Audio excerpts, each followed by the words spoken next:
Have you ever wondered what secrets the flames of history truly hide? In the heart of ancient Egypt, where the Nile kissed the Mediterranean, stood a beacon unlike any other, a temple not to gods of stone, but to the boundless curiosity of the human mind. The great library of Alexandria wasn't merely a collection of dusty scrolls. It was the world's first universal archive, a sanctuary where knowledge from every corner of the earth converged like whispers in a vast, echoing hall.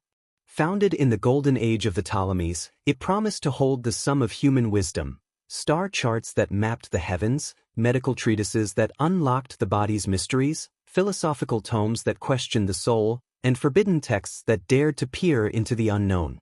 But tonight, Sleepy Pasta draws you into the shadows of one of history's greatest enigmas. Why was the great library of Alexandria really destroyed?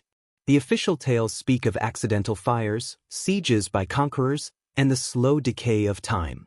Yet, beneath these surface stories lies a chilling possibility, a deliberate cover-up, a calculated erasure of ancient knowledge that threatened the thrones of emperors, the altars of priests, and the very foundations of emerging powers. Was it coincidence that this repository of truths burned not once, but multiple times, each blaze consuming irreplaceable wisdom? Or was there a hidden hand, pulling strings from the darkness, ensuring that certain secrets would never see the light of day? Picture Alexandria in its prime, a bustling metropolis of marble columns and sun-baked streets, where scholars from Greece, Persia, India, and beyond gathered under the patronage of kings who craved not just gold, but the power of ideas. Ptolemy I Soter, successor to Alexander the Great, envisioned a library to rival the gods themselves, a place where the world's knowledge could be harnessed to legitimize his rule. With Demetrius of Phalerum as its architect, the library was established around 290 BCE as part of the Mausoleum, a temple to the Muses, blending sacred rites with scholarly pursuit. The collections grew rapidly, fueled by royal decree. Ships arriving in Alexandria's harbor were boarded, their books seized for copying, with originals often retained for the royal collection. Agents scoured markets in Rhodes and Athens, purchasing rare manuscripts. Ptolemy III even tricked Athens into lending the original works of Aeschylus, Sophocles, and Euripides, forfeiting a fortune in silver to keep them. The library's shelves groaned under the weight of knowledge. Homer's epics, Aristotle's treatises, Euclid's geometry, Eratosthenes' maps that calculated the Earth's circumference with remarkable accuracy. This wasn't a dusty vault, it was a vibrant hub. The Mausoleum housed scholars in dormitories, fed them in communal halls, and encouraged endless debate. But this brilliance cast long shadows. In an era of shifting empires and rising faiths, knowledge was a double-edged sword, empowering some, endangering others. Whispers began to spread, texts that challenged divine kingship, scrolls hinting at lost civilizations, esoteric writings on alchemy, and the stars that blurred the line between science and sorcery. The myth of a single, devastating fire has haunted us for centuries, immortalized in tales of lost progress, a setback that plunged humanity into darkness. Carl Sagan lamented it as the death of reason, but the truth is more fragmented, more insidious. Fires struck in 48 BCE under Caesar, in 273 CE amid Roman civil wars, in 391 CE at the hands of Christian zealots, and perhaps in 642 CE during the Arab conquest. Each event chipped away at the library's soul, but was it fate or design? Plutarch, writing a century after Caesar's blaze, describes flames leaping from harbor ships to dockside warehouses, consuming 40,000 scrolls. Seneca echoes this loss, but Arabic chronicler Ibn al-Kifti, centuries later, tells of Caliph Omar ordering the remnants burned, deeming them superfluous to the Quran. Yet this account smells of propaganda, crafted to vilify or justify. Edward Gibbon scoffed at its logic, noting it contradicted Islamic respect for learning. So, why the discrepancies? Perhaps because the real story isn't about accidents, but intent, a patterned erasure to suppress knowledge that could undermine rising powers. Imagine the stakes: texts on heliocentrism challenging geocentric dogma, anatomical studies questioning divine creation, historical chronicles exposing imperial lies. In a world where emperors claimed godhood and churches demanded orthodoxy, such knowledge was heresy. Was the library's fall a tragic mishap, or a veiled operation to clear the slate for new declarations of truth? As we peel back the layers, remember, history is not written by the victors alone, but by those who control the flames. The stage is set with the library's founding glory, but even in its birth, the seeds of destruction were sown. Power and knowledge have always danced a dangerous tango, and in Alexandria, that dance would end in flames. Join us as we step beyond the veil, uncovering layers of history that were never meant to be revealed. If the past whispers to you in the night, listen closely, for the truth about Alexandria's fall may reshape how you see the world. In the shimmering dawn of the Hellenistic world, where conquests echoed like thunder across continents, a dream took shape on the sun-kissed shores of Egypt. Alexandria wasn't born from mere stone and mortar, it was forged in the fire of ambition, a city envisioned by Alexander the Great himself as a bridge between East and West, a melting pot of cultures where Greek rationality met the ancient mysteries of the Nile.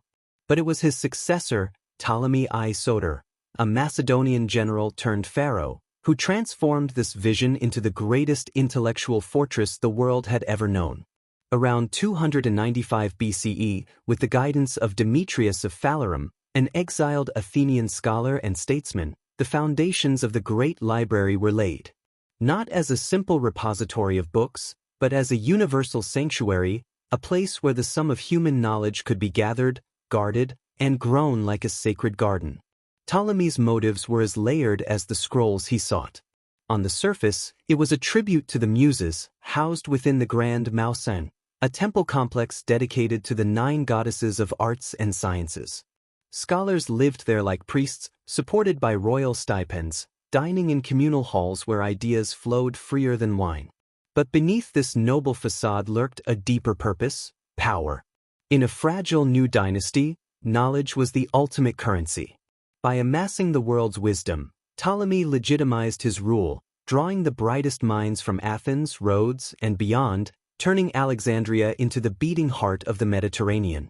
Was this altruism, or a calculated grasp for control?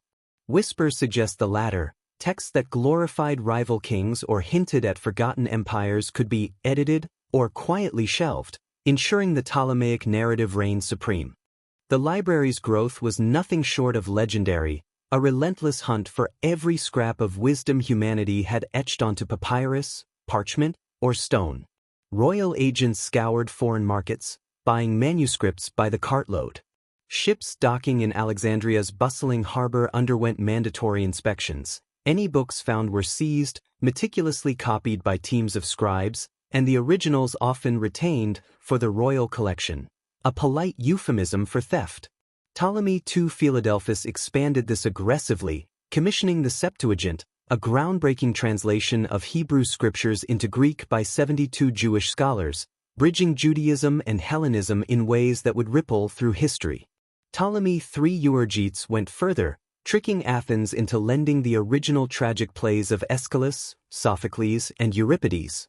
He deposited 15 talents of silver as collateral, then forfeited it to keep the priceless originals, a move that enriched Alexandria but fueled rivalries with other centers like Pergamum.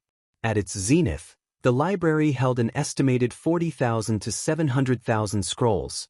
The numbers vary like shadows in the flickering oil lamps, but the scale was unprecedented. These weren't idle tales, they encompassed the breadth of human endeavor. Homer's Iliad and Odyssey in annotated editions, Aristotle's lost dialogues probing the nature of the soul and comedy, Euclid's Elements laying the unbreakable foundations of geometry. Eratosthenes, serving as chief librarian in the 3rd century BC, used simple shadows from obelisks in Alexandria and Aswan to calculate the Earth's circumference at 39,375 kilometers, astonishingly close to the modern figure of 40,075 kilometers. Herophilus dissected human cadavers, a taboo-breaking practice that revealed the nervous system's intricacies and the brain's role in intelligence, knowledge that could have revolutionized medicine if not for the coming darkness. The mouse ion pulsed with life, a vibrant ecosystem where scholars debated under colonnades, experimented in shaded courtyards, and catalogued the world's wonders. Callimachus compiled the Penox, a 120-volume bibliography that organized the library's holdings by author and subject, the first systematic catalog in history, a blueprint for all libraries to come. Aristarchus of Samos dared to propose a heliocentric universe, placing the sun at the center long before Copernicus, a theory buried in the library's depths that challenged geocentric dogmas and divine orders. But this brilliance bred envy and fear. Rival kings in Pergamum banned papyrus exports to sabotage Alexandria, forcing innovation with parchment, a material that would outlast the fires to come. Yet, even in this golden age, cracks appeared. The library held not just science and poetry, but esoteric shadows, Egyptian papyri on alchemy and the afterlife, Persian star lore that mapped forgotten constellations, Indian mathematical treatises on infinity and zero. These hybrid ideas blurred lines between cultures, fostering thoughts that could undermine royal divinity or priestly authority. Whispers of internal censorship began, texts glorifying Persian kings or hinting at pre-Ptolemaic empires quietly restricted to elite circles. Was the library's universality its Achilles heel? In a world of fragile alliances and rising tensions, knowledge was a weapon, and weapons invite betrayal. The Golden Age shone bright, illuminating paths to the stars and the soul, but like all beacons, it attracted those who preferred the comfort of darkness. Power and wisdom have always been uneasy allies, and in Alexandria, that alliance would fracture. As the Ptolemies waned and Rome's shadow lengthened, the first embers of destruction stirred. In the siege of Caesar, was it accident or the opening act of a grand erasure? The flames approach, and with them, the veil begins to lift on secrets never meant to burn away. Deep within the library's echoing halls, where the scent of aged papyrus mingled with the flicker of oil lamps, lay a treasure trove that could eclipse the pharaoh's gold, a mosaic of human thought, woven from threads across empires and epochs. The great library of Alexandria wasn't just a storehouse, it was a living labyrinth, its shelves groaning under the weight of scrolls that held the world's accumulated wisdom. But as we peer into these shadows, a question emerges like a ghost from the dust. What knowledge truly filled those endless racks, and why might some of it have been deemed too dangerous to survive? Were the flames that later consumed it aimed not at random, but at specific truths, truths that could unravel the fabric of power, faith, and reality itself? The library's collection was a marvel of ambition, a deliberate conquest of minds rather than lands. At its peak, estimates whisper of 40,000 to 700,000 scrolls, organized with the precision of a scholar's dream. The Penox, Callimachus's monumental 120-volume catalog, divided them into categories: poetry, history, rhetoric, philosophy, medicine, mathematics, and more. Here, Homer's Iliad and Odyssey existed in annotated editions, dissected for hidden meanings. Aristotle's works, including lost dialogues on the soul and comedy, probed the essence of existence. Euclid's Elements laid the unbreakable laws of geometry, a foundation that would echo through the ages. But the shadows deepened with scientific wonders. Eratosthenes' geographical treatises mapped the known world, calculating the Earth's circumference with shadows and wells, erring by mere percentages, a feat that could have accelerated exploration if not silenced. Aristarchus of Samos dared the unthinkable, a heliocentric model, placing the sun at the universe's center, challenging the geocentric cosmos upheld by gods and kings. Herophilus and Erasistratus revolutionized medicine through dissections, mapping nerves, arteries, and the brain's command over the body, knowledge taboo in many cultures, hinting at a mechanical view of life that blurred divine creation. Yet, the library's true allure lay in its esoteric depths, scrolls that blended cultures in ways that could ignite revolutions or heresies. Egyptian papyri on alchemy and the afterlife, detailing rituals to transmute base metals into gold or souls into eternity, mingled with Greek mysticism. Berossus's Babylonica, a Chaldean history lost except in fragments, chronicled ancient Mesopotamian kings, floods, and cosmic cycles that paralleled biblical tales but predated them by millennia, potentially undermining sacred scriptures. Sappho's lyrical poems, once spanning 9 books, explored passion and the human heart with unfiltered intensity. Now, only fragments remain, perhaps censored for their sensual defiance of norms. The library reached further, housing translations that bridged worlds. Zoroastrian texts from Persia on star lore and dualistic battles between light and dark, Indian Vedas and early mathematical sutras introducing zero and infinity, concepts that could reshape philosophy, even hints of Buddhist writings, their meditative paths challenging Western individualism.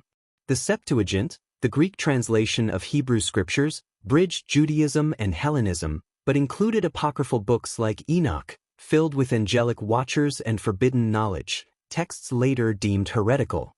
In these shadowed scrolls, theories of cover-up take root.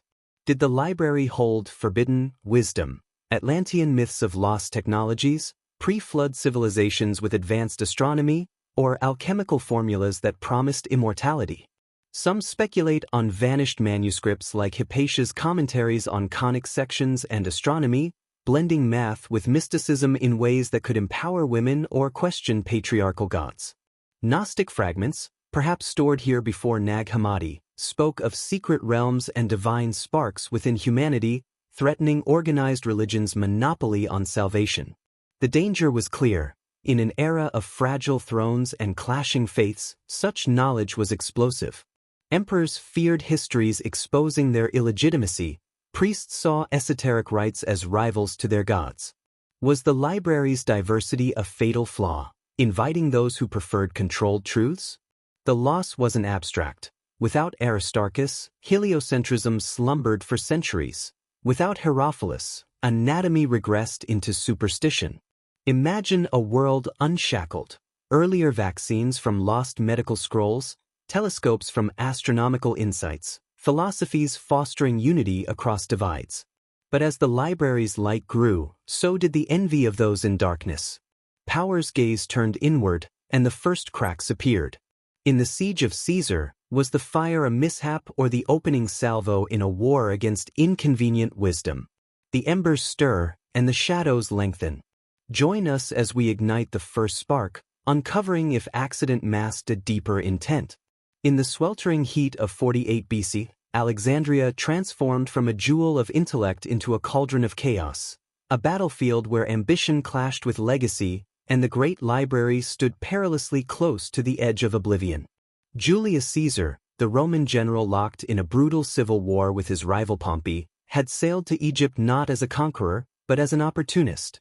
Pompey had been slain on Egyptian shores, and Caesar arrived to tip the scales in the sibling rivalry between Cleopatra VII and her brother Ptolemy XIII. What began as a political maneuver spiraled into a desperate siege. Trapped in the royal quarter with a mere handful of legions, Caesar faced the full might of Ptolemy's army, tens of thousands of soldiers closing in like a noose around the palace. The city pulsed with tension, streets filled with shouts, the harbor choked with Egyptian warships, and the air thick with the scent of salt and impending doom. Caesar, ever the tactician whose mind worked like a well-oiled siege engine, knew he had to act swiftly. Outnumbered and isolated, he ordered his men to torch the enemy fleet moored in the harbor, a bold stroke to break the naval blockade and prevent reinforcements. The flames erupted with ferocious hunger, leaping from ship to ship in a chain of destruction, their roar drowning out the cries of sailors. But the fire, like a wild beast unleashed, refused to be contained. Winds carried embers ashore, igniting the docks and the warehouses that lined them, storehouses crammed not just with grain and timber, but with thousands of scrolls awaiting cataloging or export. Plutarch, the Greek biographer writing a century later in his Life of Caesar, paints a vivid picture. The blaze spread from the dockyards and destroyed the great library. Seneca the Younger, in his treatise on the shortness of life, laments the loss of 40,000 volumes, a number that echoes through history like a tolling bell. Cassius Dio, another Roman historian, adds detail, noting the conflagration consumed arsenals, grain stores, and books alike. Yet, amid these accounts, a shadow falls, a question that refuses to fade. Was this truly an accident, a tragic mishap born of war's unpredictability? Or was there intent lurking beneath the chaos, a calculated spark aimed not just at ships, but at the very heart of knowledge? Some whisper of deeper motives, theories that paint Caesar not as a hapless victim of circumstance, but as a mastermind engineering a cover-up. Julius Caesar was no stranger to the power of words. He was a historian himself, authoring the Gallic Wars to shape his own legend. In Alexandria, the library held records that could undermine Roman supremacy, ancient Egyptian chronicles glorifying pharaohs as gods, texts on Persian and Greek histories that challenged Rome's narrative of inevitability, perhaps even mystical papyri on alchemy or astronomy that could inspire rebellion among the learned elite. By weakening Ptolemy's forces through the fire, Caesar also struck at Cleopatra's rivals. But did he deliberately target the warehouses to erase inconvenient truths?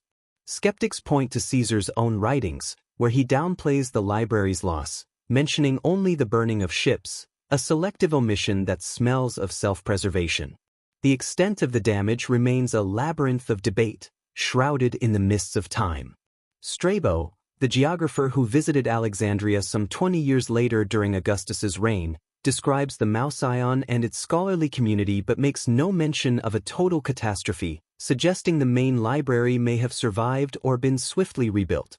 Mark Antony's later gift to Cleopatra, 200,000 scrolls plundered from the rival library at Pergamum, implies a need for replenishment, yet also points to resilience. Some scholars argue the fire consumed only harborside annexes or export copies, sparing the core collection in the royal quarter. Others, drawing from archaeological hints like charred papyrus fragments found in later digs, insist the loss was profound, a wound that began the library's slow bleed. But if the fire was contained, why does it loom so large in legend? Perhaps because it marked the beginning of a pattern, a series of strikes that chipped away at the library's soul, each one veiling a deeper intent. In an era where knowledge equaled power, Caesar's blaze may have been the opening salvo in a war against truths that threatened empire.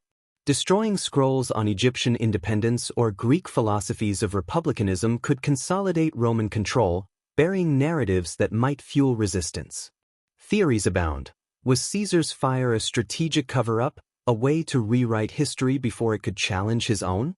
As the smoke cleared and the embers cooled, the library endured, its spirit flickering but alive. Cleopatra and Antony would seek to revive its glory, but the shadows of destruction had fallen, harbinger of greater fires to come. In the fragile rebirth that followed, haunted by the ghosts of lost scrolls, we glimpse the library's resilience and the growing threats that would test it further. Join us as we trace the path of survival, where recovery masked the deepening cracks in a beacon already dimming. From the ashes of Caesar's fire, the library rose like a phoenix, its spirit unbroken, or so the stories claim. In the smoldering aftermath of 48 BC, Alexandria licked its wounds, the acrid scent of burned papyrus hanging heavy in the air like a shroud over the wounded city. The docks lay in ruins, warehouses gutted, and thousands of scrolls reduced to charcoal whispers. Yet, amid the devastation, a flicker of resilience emerged, fueled by the indomitable will of Cleopatra VII, the last Ptolemaic queen whose cunning rivaled the gods themselves. She, who had seduced Caesar and would soon enthrall Mark Antony, saw the library not just as a casualty of war, but as a symbol of her dynasty's enduring legacy. With calculated grace, she orchestrated its revival, drawing on alliances and treasures to replenish what had been lost. Cleopatra, ever the shrewd ruler, rebuilt what she could, transforming tragedy into opportunity. The core of the Mouseion, the grand halls where scholars once debated the cosmos, had escaped the worst of the flames, or so Strabo's later accounts suggest. He visited Alexandria around 20 BCE and described the institution as thriving, its communal dining halls still echoing with philosophical discourse. But the harbor annexes, brimming with export copies and lesser texts, were gone. To bridge the gap, Cleopatra turned to her Roman paramour, Mark Antony, who in 37 BC presented her with a lavish gift, 200,000 scrolls plundered from the rival library at Pergamum. This wasn't mere romance, it was a political masterstroke, a transfusion of knowledge from Asia Minor's intellectual heart to Egypt's, ensuring Alexandria's supremacy endured. Plutarch, in his Life of Antony, notes the gesture's extravagance, but whispers persist. Was this restitution, or a subtle Roman ploy to indebt Cleopatra further?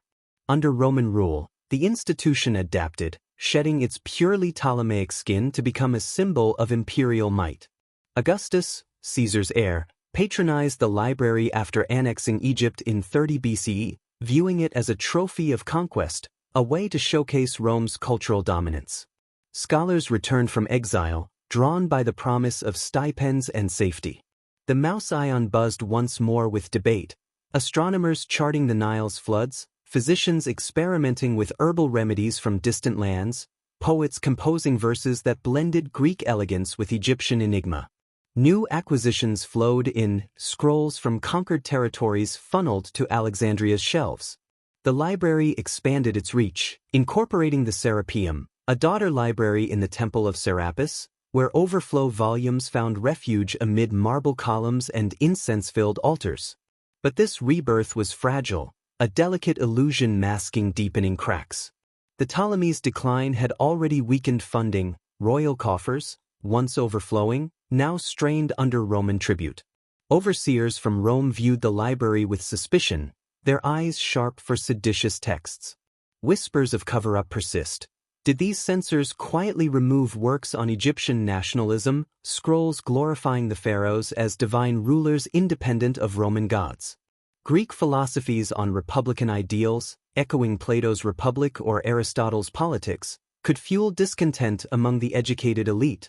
Were they scrutinized, edited, or vanished into private vaults? Mystical rites from the Nile's ancient temples, blending alchemy with astronomy, might inspire cults or rebellions. Theories suggest Roman agents targeted these, burying knowledge that could empower rivals. The library's expansion into the Serapeum added another layer of vulnerability. This temple library, perched on a hill overlooking the city, housed not just scrolls but a fusion of religion and science, a dangerous mix in turbulent times. Serapis, the Greco-Egyptian god, symbolized unity, but as Christianity rose from the shadows, pagan texts faced increasing threat. Scholars debated freely, but under watchful eyes. The library survived, its flame rekindled, yet the noose tightened with each passing emperor. Internal tensions simmered, rival factions among the Ptolemies had already sown discord, and Roman integration brought new fractures. In this era of uneasy revival, the library stood as a testament to human resilience, its halls alive with the hum of inquiry. But shadows lengthened, hinting at storms to come. Power's grasp grew firmer, and knowledge, once a liberating force, became a liability. As we descend into the internal threats that followed, the Ptolemaic purges and scholarly exiles, we uncover how the library's own guardians began to devour their creation, setting the stage for greater betrayals. The phoenix may have risen, but the winds of erasure were already stirring. Even before the roar of external flames could reach its marble halls, the great library of Alexandria was ravaged by storms brewing from within, treacherous winds of political intrigue, royal paranoia, and the fragile egos of kings who saw knowledge not as a gift, but as a potential dagger aimed at their thrones. In the mid-2nd century BCE, as the Ptolemaic dynasty teetered on the edge of decline, the library's golden age began to tarnish under the weight of internal betrayals. These weren't dramatic sieges with clashing swords and billowing smoke. They were subtler, more insidious, a quiet purging of minds and manuscripts that chipped away at the institution's soul, setting the stage for greater catastrophes to come. Was this mere dynastic squabbling, or the first deliberate acts in a long chain of cover-ups, designed to silence voices that dared to question divine rule? The storm broke in 145 BCE with the ascent of Ptolemy VIII Physcon, a king whose nickname, Physcon, meaning potbelly, belied his ruthless ambition and deep-seated insecurities. Physcon, locked in a bitter power struggle with his siblings Ptolemy VI and Cleopatra II, viewed the library not as a beacon of enlightenment, but as a nest of potential dissent. The scholars of the Mouse Ion, with their probing debates and access to ancient texts, represented a threat. Many were aligned with his rivals, drawing on the library's vast resources to craft arguments that challenged royal authority or glorified alternative visions of governance. In a fit of rage, or calculated strategy, Physcon unleashed a sweeping purge, expelling hundreds of intellectuals from Alexandria. Chief among the exiled was Aristarchus of Samothrace, the esteemed chief librarian whose editorial genius had refined Homer's epics and proposed a heliocentric model of the universe, a radical idea that placed the sun, not Earth, at the cosmic center. Aristarchus, a symbol of the library's intellectual pinnacle, fled to Cyprus, taking with him not just his expertise, but irreplaceable insights into astronomy and philology. Other scholars scattered to Rhodes, Pergamum, and Athens, carrying fragments of knowledge in their minds and satchels, scrolls on geometry, philosophy, and history that might otherwise have vanished. Plutarch and Athenaeus later recounted the exodus, describing how the once vibrant Mausan fell silent, its communal halls echoing with absence rather than discourse. But was this purge mere politics, a tyrant's tantrum amid familial feuds? Whispers from the shadows suggest something far more deliberate, a sabotage aimed at the heart of the library's power. Physcon feared its influence, its texts challenging the divine status of pharaohs. Scrolls on republican ideals from Greek philosophers, or Egyptian chronicles glorifying pre-Ptolemaic rulers as gods incarnate, could inspire rebellion among the educated elite. By driving out scholars, Physcon not only weakened his rivals but also disrupted the library's operations. Cataloging halted, acquisitions slowed, and many works were lost in the chaos, either destroyed in petty vengeance or smuggled away by fleeing intellectuals. Theories abound that Physcon's agents combed the shelves, censoring or removing manuscripts that portrayed his dynasty unfavorably, burying alternative histories to ensure his narrative alone endured. The impact was profound, a wound that festered beneath the surface. The library, once a magnet for the world's brightest, now repelled them. Rhodes and Pergamum rose as rival centers, their own libraries swelling with exiled Alexandrian talent. Pergamum, in particular, innovated with parchment to counter Egypt's papyrus embargo, a petty rivalry born from Physcon's purge. Back in Alexandria, the Mouse Ions struggled to recover. Funding dwindled as royal coffers prioritized military campaigns over scholarly stipends. The purge marked a turning point, from a universal haven of free inquiry to an institution increasingly vulnerable to the whims of power. Knowledge, once celebrated, became a liability. Texts on mysticism or science that blurred divine boundaries now viewed with suspicion. In this era of internal decay, the library's fate hung by a thread, its once unassailable walls cracked by the very hands that built them. The Ptolemaic purges revealed a harsh truth. Even guardians can become destroyers when fear overtakes wisdom. As empires shifted and Rome's shadow lengthened over the Nile, the stage was set for greater intrusions. The grip of imperial control tightened, bringing with it waves of censorship and the first ominous whispers of religious conflict that would test the library's endurance like never before. Join us as we trace Rome's encroaching darkness, where conquest masked a deeper war on inconvenient truths. As the Ptolemaic sun set over the Nile, casting long shadows across Alexandria's marble facades, a new empire rose from the west like a colossus striding across the sea. Rome's conquest in 30 BCE, following Octavian's, soon to be Augustus', decisive victory at Actium, marked the end of Egyptian independence and the beginning of a precarious new chapter for the Great Library. No longer a jewel in the Ptolemaic crown, it became a trophy of Roman might, a symbol of cultural dominance absorbed into the vast machinery of empire. But trophies, as history whispers, are often reshaped by their captors, polished, altered, or quietly dismantled if they shine too brightly in ways that threaten the new order. Was Rome's embrace a lifeline for the library, or the tightening of a noose, where control masqueraded as patronage and censorship crept in like fog over the harbor? Augustus, the first emperor, understood the library's value as a tool of propaganda. Fresh from renaming himself and rebranding Rome as an eternal republic under his benevolent rule, he patronized the institution lavishly.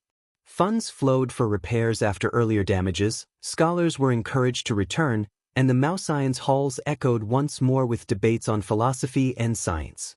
Strabo, the geographer who wandered its corridors around 20 BCE, described a thriving community where communal meals fostered intellectual exchange. Emperors like Claudius and Hadrian followed suit, adding their own touches. Claudius commissioning histories that glorified Roman lineage, Hadrian importing rare texts to bolster his image as a cultured Hellenophile. Yet, this patronage came with invisible chains. Rome's emperors, ever vigilant against the ghosts of the Republic, saw danger in the library's free thought. Texts on republicanism, Plato's Republic, Aristotle's Politics, or Cicero's orations extolling civic virtue, were scrutinized with suspicion. These works, which once inspired Athenian democrats and could stir unrest among Rome's educated elite, were edited under imperial oversight. Scribes, loyal to the throne, might excise passages praising tyrannicide or advocating shared power, ensuring the scrolls aligned with Augustan ideals of divine monarchy. Whispers from the shadows suggest more. Some volumes vanished entirely, spirited away to private imperial libraries in Rome, where they could be controlled or buried forever. Theories of deliberate cover-up take root here, like vines creeping over ancient stone. Roman censors, empowered by laws like the Lex Julia Majestatis against seditious writings, may have targeted works on alternative histories, Egyptian chronicles glorifying pharaohs as eternal gods, Persian annals challenging Rome's narrative of barbarian conquests, or Greek accounts of lost civilizations with technologies that rivaled or surpassed Roman engineering. Imagine scrolls on advanced hydraulics from Ctesibius, the Alexandrian inventor of water clocks and pumps, or astronomical models hinting at heliocentrism, ideas that could undermine the emperor's claim to cosmic favor. Did censors bury these to maintain supremacy, ensuring Rome appeared as the pinnacle of human achievement? Some speculate on esoteric Egyptian papyri, blending alchemy with mysticism, that promised forbidden powers like transmutation or eternal life, knowledge too potent for a regime built on controlled divinity. The library's role in blending cultures made it increasingly suspect, a melting pot where Greek rationality met Egyptian enigma, Persian wisdom, and even echoes from India. This hybrid vigor produced ideas that defied borders. Philosophical treatises questioning imperial divinity, medical texts exploring the soul's independence from the body, historical records exposing the fragility of empires. To Roman eyes, accustomed to conquest and assimilation, such diversity was a double-edged sword, useful for prestige, dangerous if it fostered dissent. As the empire expanded, so did the impulse to cure it. Scrolls on Celtic Druidic rites or Carthaginian navigation might inspire peripheral rebellions, quietly removed or rewritten to emphasize Roman superiority. But the deepest shadows fell with the spread of Christianity, a faith rising from the empire's underbelly like a vine overtaking ancient oaks. Pagan scrolls, once the library's pride, were now viewed as heretical temptations. Texts on multiple gods, mystical rites, or scientific explanations of miracles that contradicted emerging doctrine. Emperors like Constantine, converting in 312 CE, began favoring Christian scholars, sowing seeds for later purges. The library, a bastion of eclectic thought, became a battleground where free inquiry clashed with rising orthodoxy. This era of imperial control, veiled in patronage, sowed the seeds for later destruction, a gradual erosion where knowledge was not just preserved, but pruned to fit the empire's narrative. Power's gaze turned inward, and the library's light dimmed under watchful eyes.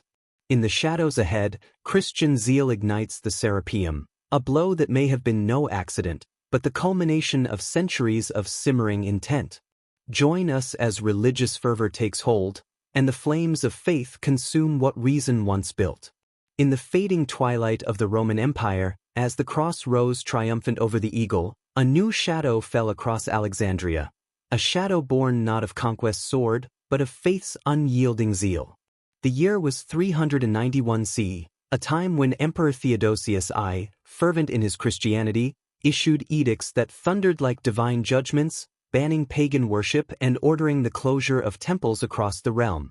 Empowered by this imperial decree, Bishop Theophilus of Alexandria, a man whose name evoked piety but whose actions stirred storms, rallied the faithful. What followed was no quiet reformation, but a tempest of destruction that engulfed the Serapeum, the magnificent temple to Serapis, a Greco-Egyptian god blending Osiris and Apis, symbol of unity in a divided world. But was this merely religious fervor, a clash of old gods and new? Or was it a deliberate strike, a calculated cover-up to erase the remnants of pre-Christian wisdom that lingered in the library's daughter house? The Serapeum stood atop a hill in the Rhakotis quarter, a colossal edifice of marble columns and golden statues, its steps ascending like a stairway to forgotten heavens. Built by Ptolemy III in the 3rd century BCE, it had long served as more than a temple. It was the daughter library, an annex to the great library where overflow scrolls found refuge amid sacred rites. By the late 4th century, as the main Mouseion waned under Roman pressures, the Serapeum may have housed what remained of Alexandria's intellectual heart, tens of thousands of volumes on philosophy, astronomy, medicine, and mysticism. Pagans and scholars alike revered it as a bastion of learning, where Serapis's cult intertwined with the pursuit of knowledge, blending Egyptian alchemy with Greek reason. Theophilus, patriarch of Alexandria since 385 CE, saw this fusion as an abomination, a pagan stronghold defying the one true God. Backed by Theodosius's decree against the madness of sacrifices, he mobilized Christian mobs, monks from the desert, fervent converts, and opportunistic crowds eager for plunder. Rufinus of Aquileia, a contemporary chronicler, describes the assault. Theophilus himself struck the first blow against the cult statue of Serapis, shattering its wooden frame to reveal nothing but mice and decay, mocking the god's impotence. The crowds surged, toppling idols, smashing altars, and ransacking the temple's inner chambers. Orosius, another Christian historian, notes the book lost amid the violence, scrolls torn and burned in the frenzy. Socrates Scholasticus adds vivid detail. The Serapeum's destruction was total, its walls leveled, leaving only rubble where wisdom once thrived. But was this destruction a spontaneous outburst of piety, or something far more orchestrated, a deliberate cover-up veiled in religious righteousness? Theories claim Christians targeted esoteric texts on alchemy, astronomy, and philosophy that contradicted Scripture, erasing pre-Christian wisdom to consolidate power. The Serapeum housed remnants of the Great Library, works by Hypatia on mathematics and Neoplatonism, papyri on Egyptian rites blending magic with science, astronomical charts from Aristarchus suggesting heliocentrism, a direct challenge to biblical geocentrism. Gnostic scrolls, with their secret gospels and divine sparks, threatened Orthodox Christianity's monopoly on salvation.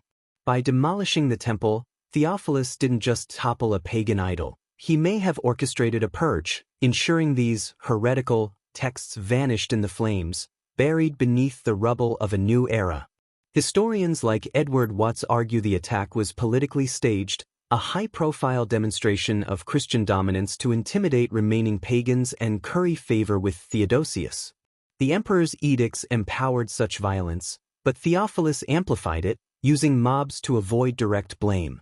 Eunapius, a pagan writer, laments the barbarian assault, claiming priceless volumes were destroyed not by accident, but by design, Christians fearing the library's light would expose their faith's fragility. Some speculate a deeper conspiracy. The Church, consolidating after Nicaea, sought to erase competing narratives, Egyptian creation myths paralleling Genesis, Persian dualism influencing early Christianity, or scientific proofs undermining miracles. The Serapeum, once a bridge between cultures, burned amid this religious fervor, its flames lighting the night sky like a funeral pyre for the old world. Statues shattered, walls crumbled, and scrolls, those fragile vessels of thought, were consigned to ash. Was this accident a mob's excess? Or intent to consolidate power, a cover-up where faith masked the systematic burial of inconvenient truths? The destruction marked a turning point. Pagan learning, once tolerated, now branded demonic. Hypatia, the philosopher-mathematician, would soon meet her fate in similar violence, her murder in 415 echoing the Serapeum's fall. The flames consumed not just stone and papyrus, but competing truths that could have illuminated a different path for humanity. In the ashes, Christianity solidified its grip, but at what cost? As the embers cooled, motives simmered beneath the surface. Why erase pagan knowledge so thoroughly? Join us in the next Shadows, where we delve into the religious conspiracy, uncovering the Church's hand in burying wisdom that dared to rival divine revelation. As the cross cast its lengthening shadow over the crumbling idols of Rome, a silent war unfolded, not with swords and shields, but with ink, fire, and unyielding doctrine. In the twilight of the 4th century, as Christianity ascended from persecuted sect to imperial faith, the great library of Alexandria stood as a defiant relic of the old world, its shelves teeming with pagan wisdom that whispered truths incompatible with the emerging divine order. Christian leaders, from bishops like Theophilus to emperors like Theodosius, gazed upon this bastion of eclectic thought not with reverence, but with growing alarm. For within its scrolls lay not just knowledge, but threats, ideas that could fracture the fragile unity of a faith striving to become the sole arbiter of truth. Was the eradication of these texts a mere byproduct of religious fervor, or a systematic cover-up, a deliberate burial of ancient wisdom to forge an unbreakable orthodoxy? The motives ran deep, rooted in the Church's desperate need to establish a singular narrative in a world fractured by competing philosophies and fading empires. Pagan texts, once the library's crowning glory, now appeared as serpents in the garden, seductive, dangerous, and antithetical to biblical authority. Gnostic writings, fragments of which may have nestled among the Serapeum scrolls, spoke of secret gospels and divine sparks within humanity, suggesting salvation through inner knowledge rather than church sacraments. These ideas, blending Egyptian mysticism with Greek esotericism, challenged the notion of original sin and hierarchical priesthood, implying that God could be found without intermediaries. To early church fathers like Irenaeus and Tertullian, such notions were heresy, dilutions of the pure faith that could splinter congregations and undermine the bishop's control.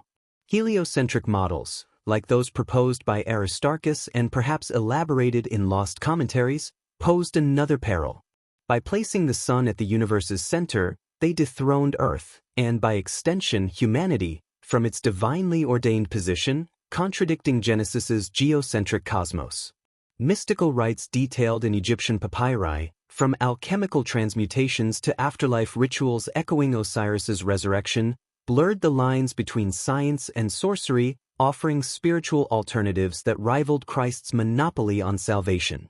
Theories abound that Christian leaders saw these as existential threats. If pagan wisdom proved the stars moved by natural laws, or souls ascended through knowledge alone, the Church's claim to exclusive divine truth would crumble like the Serapeum's walls. Lost works amplified this fear, their absence a testament to the purge's thoroughness. Hypatia, the brilliant philosopher-mathematician who taught at the library's remnants, penned commentaries on conic sections and astronomy that may have held mathematical secrets, formulas for parabolas and ellipses foreshadowing Kepler's laws, or celestial mappings that integrated Egyptian star lore with Greek precision. Her murder in 415 CE by a Christian mob, her body torn apart with oyster shells, symbolized the era's brutality. Was her fate, and the disappearance of her writings, a coincidence, or part of a broader cover-up to silence voices that promoted a more pluralistic world, where science and spirituality coexisted without dogma's chains? The Church's rise demanded unity, a monolithic faith to bind a fracturing empire. Theodosius's edicts of 380 and 391 CE declared Christianity the state religion and banned pagan practices, framing the destruction as a holy cleansing. But beneath this piety lay pragmatic motives. Erasing pre-Christian wisdom ensured no rival narratives survived to challenge biblical inerrancy. Ancient civilizations chronicles, Berossus on Babylonian floods paralleling Noah, or Egyptian texts on creation myths older than Genesis, could expose the Bible as one story among many, not the singular Word of God. Spiritual alternatives, like Neoplatonism's emphasis on the soul's ascent through reason, threatened the sacrament's exclusivity. By targeting these, leaders like Theophilus consolidated power, transforming faith from diverse interpretations into a controlled doctrine enforced by imperial might. Theories of systematic erasure gain traction when we consider the pattern. The Serapeum's demolition wasn't random vandalism. Mobs, directed by clergy, focused on idols and books, as if following an unspoken directive to purge the intellectual core. Eunapius, a pagan eyewitness, mourned the barbarian assault that scattered scholars and consigned priceless volumes to flames. Some speculate a conspiracy among church fathers, perhaps coordinated with Roman officials, to bury knowledge of lost technologies, hydraulic wonders from Ctesibius or astronomical devices hinting at ancient observatories that could diminish miracles' divine aura. The Church paid a price for this unity, centuries of stagnation where scientific inquiry bowed to theology, delaying progress in medicine, astronomy, and philosophy. But in the ashes, orthodoxy triumphed, a cover-up veiled as salvation. The eradication wasn't just destruction, it was rewriting reality, ensuring pagan wisdom faded into myth.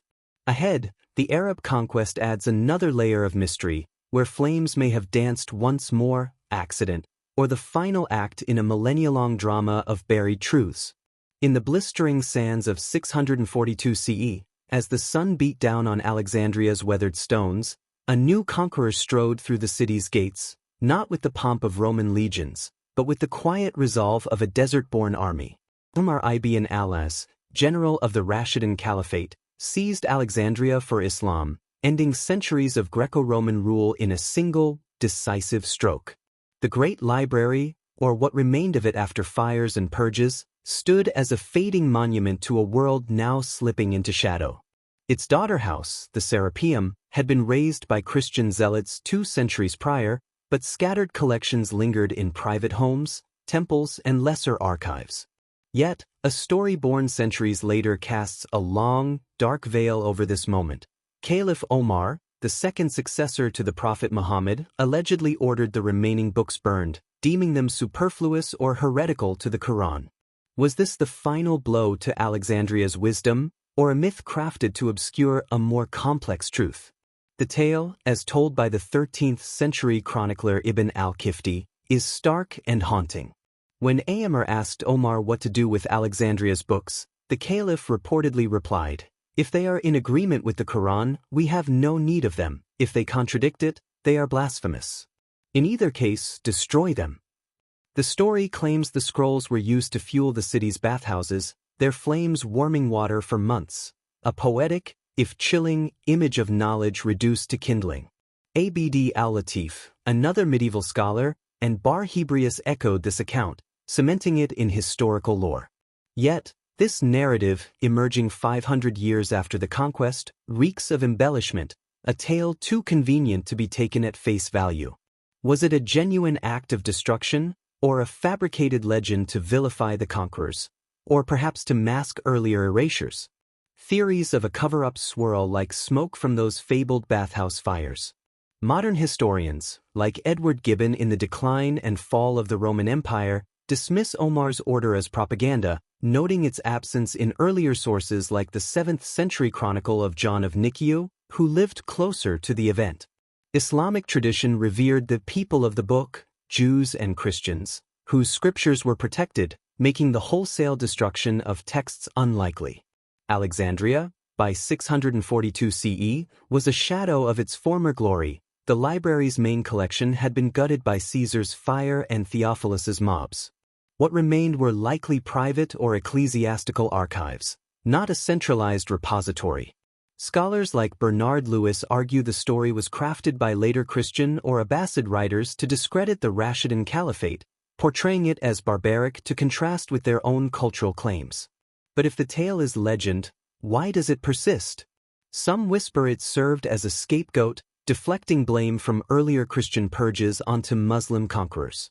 The Church, having raised the Serapeum, could point to Omar as the final destroyer, absolving itself of responsibility for the library's long decline.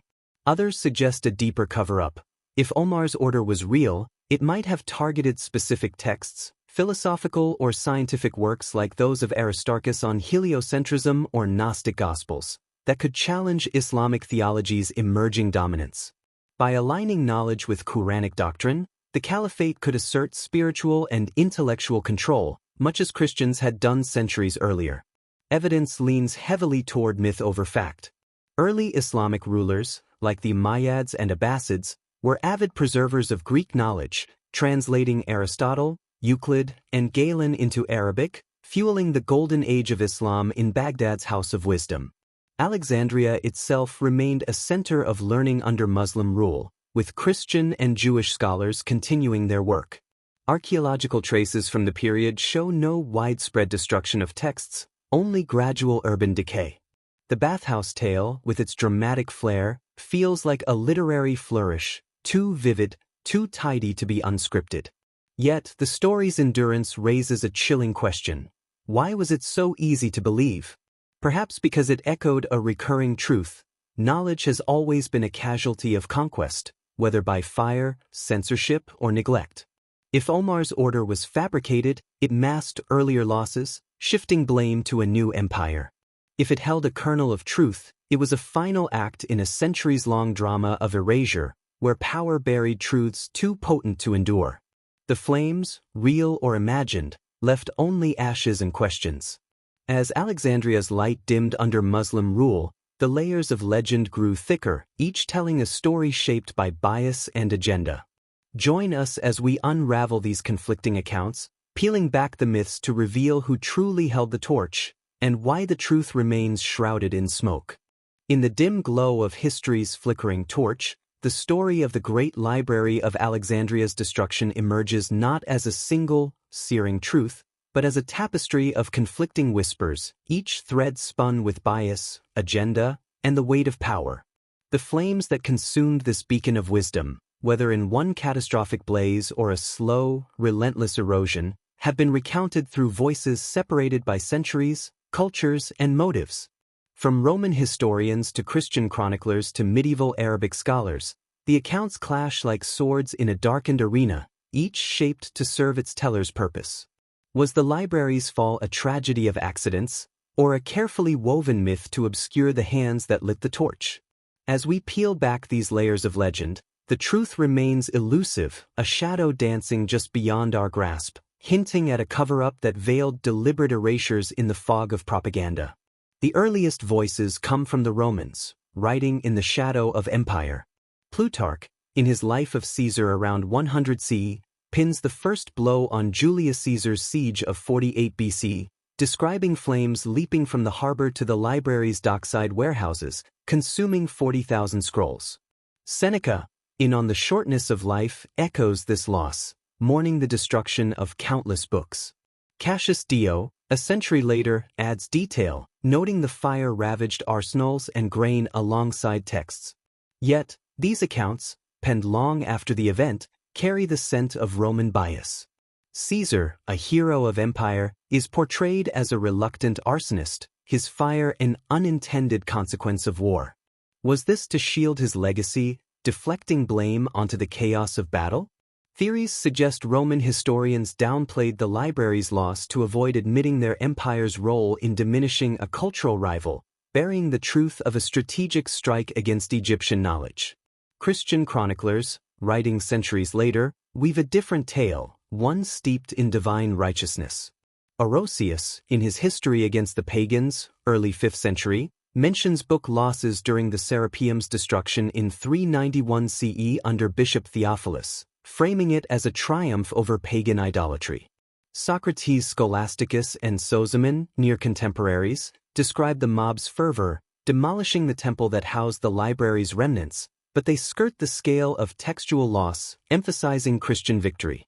These accounts serve a clear purpose, to justify religious zeal as a cleansing act, erasing pagan wisdom that threatened the Church's monopoly on truth. By casting the destruction as a holy purge, they obscure any deliberate targeting of scrolls, Gnostic gospels, heliocentric theories, or Egyptian rituals that could challenge biblical authority. Was this a cover-up veiled in piety, a narrative crafted to absolve the Church of intellectual carnage?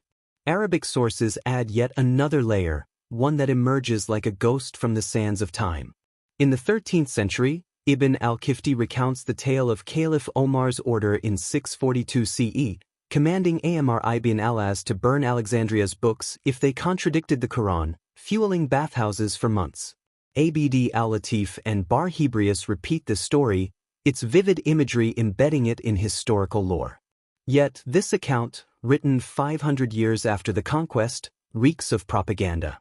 Modern scholars like Bernard Lewis dismiss it, noting its absence in earlier texts like John of Nikiu's Chronicle. The story may have been crafted by Abbasid scholars to vilify the Rashidun Caliphate, portraying them as barbaric to bolster later dynasties' cultural credentials. Alternatively, it served Christian writers, deflecting blame from their own purges onto Muslim conquerors, a convenient scapegoat for a library already ravaged. Theories of propaganda abound, each suggesting a deeper cover-up. The myth of a single, cataclysmic burning, popularized by figures like Carl Sagan, overshadows the library's gradual decline across centuries. Was this intentional, a narrative crafted to obscure the true culprits? Roman accounts protect imperial heroes, Christian tales sanctify religious violence, Arabic legends shift blame to rivals. Each serves to manipulate memory, hiding the systematic erasure of inconvenient truths, texts on lost civilizations, scientific models, or spiritual alternatives that could destabilize empires and faiths. The library's fall wasn't one event but a series of calculated wounds, veiled by stories that point fingers elsewhere. This layering of legend reveals not just loss, but manipulation, a deliberate fog to conceal who truly held the torch. Why does the single fire myth persist, drowning out the slower, more insidious truth of purges and censorship? Perhaps because it's easier to mourn an accident than confront a pattern of power-burying knowledge to shape history's narrative. As the layers unravel, the cost of this loss grows clearer, not just scrolls, but the potential for a world unshackled by dogma. Ahead, we mourn what vanished, the specific texts, the wisdom, the futures that might have been. Join us as we sift through the ashes, seeking the ghosts of scrolls that could have changed humanity's path forever.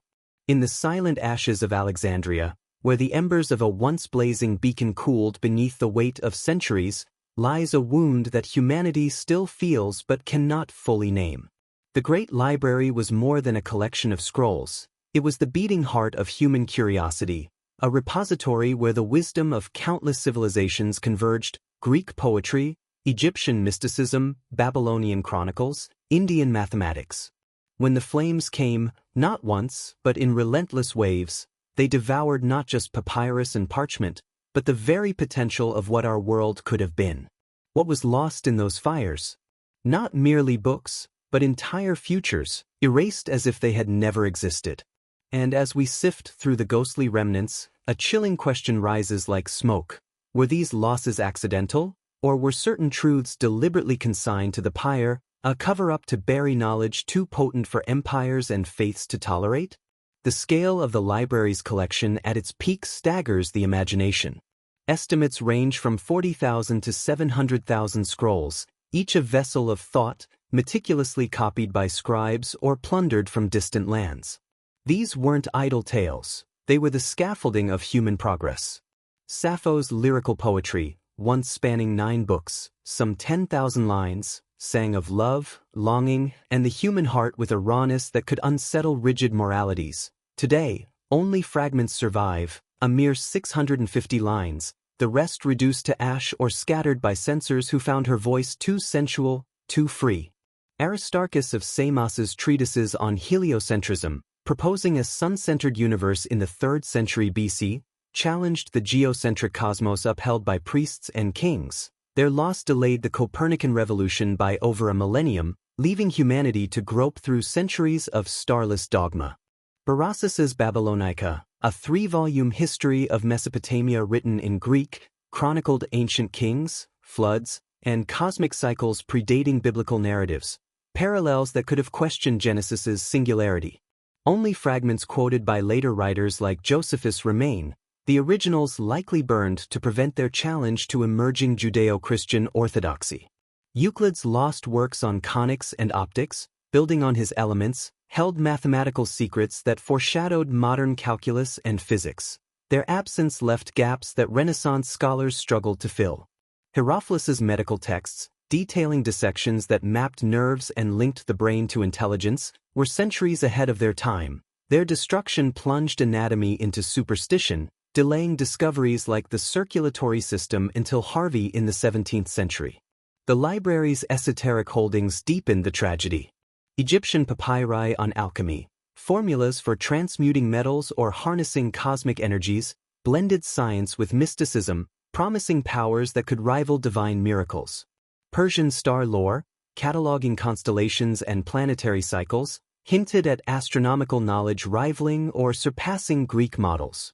Indian sutras on zero and infinity, translated for the library's shelves, could have reshaped mathematics, but their loss left the West to rediscover these concepts through Arabic intermediaries centuries later.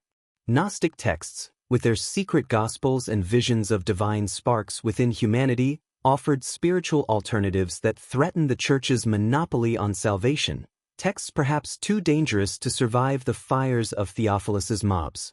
Theories of deliberate targeting weave through these losses like threads of a darker tapestry. Was the destruction a cover-up to erase dangerous knowledge? Scrolls on lost civilizations, Atlantis myths, pre-flood technologies, or Sumerian chronicles of advanced societies could have undermined imperial claims of being history's pinnacle. Alchemical papyri, promising immortality or elemental mastery, might have inspired cults or challenged divine authority. Heliocentric models, like Aristarchus's, threatened biblical geocentrism, suggesting a universe not crafted for human centrality. Gnostic writings, with their emphasis on inner divinity, could fracture the Church's sacramental control. Christian leaders like Theophilus, backed by Roman power, may have seen these texts as existential threats, orchestrating their destruction under the guise of religious cleansing. Even earlier, Caesar's fire may have targeted Egyptian chronicles glorifying pharaohs, erasing narratives that rivaled Rome's imperial mythos. The cost to humanity was incalculable, a wound that bled for centuries. Without Aristarchus, astronomy languished in Ptolemaic errors, delaying the Renaissance's scientific awakening. Without Herophilus, medicine regressed into humoral theories, costing countless lives to superstition. Without Sappho, poetry lost a voice of raw human truth, leaving a colder, more dogmatic literary canon. The Dark Ages, often blamed on barbarian invasions, were prolonged by the absence of Alexandria scrolls, a gap that stifled inquiry, entrenched orthodoxy, and left Europe to rediscover what it had once known. Imagine a world where these texts survived, vaccines emerging in the Middle Ages from Herophilus's insights, telescopes crafted from Aristarchus's charts, philosophies fostering unity across cultures rather than crusades. The library's loss didn't just delay progress, it reshaped history's trajectory, chaining humanity to a slower, darker path. The cover-up's cost was humanity's potential, a theft not of gold but of possibility. Was it coincidence that each fire, Caesar's, Theophilus's, perhaps Omar's, struck at the heart of texts that could challenge power? The pattern suggests intent, a deliberate pruning of knowledge to ensure empires and churches stood unopposed. As the ashes settled, the world mourned not just scrolls, but the futures they could have birthed. Ahead, we unravel the political motives behind this erasure, where empires wielded flames to bury truths that threatened their thrones. In the smoldering aftermath of Alexandria's fires, where the ashes of wisdom settled like a shroud over the Nile's shores, a darker question lingers, sharp as a blade in the shadows. Were the flames that devoured the great library mere accidents of war, or calculated strikes in a silent war against knowledge itself? The official tales, Caesar's errant blaze, Theophilus's religious fervor, Omar's mythic decree, paint a picture of tragedy born from chaos.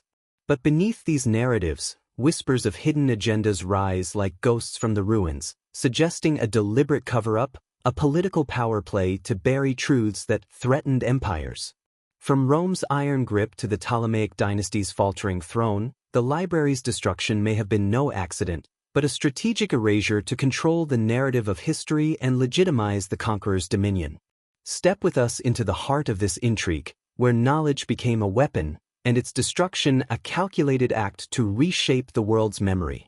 The first spark, Julius Caesar's fire of 48 BCE, is often framed as a wartime mishap, a blaze meant for Egyptian ships that spiraled out of control.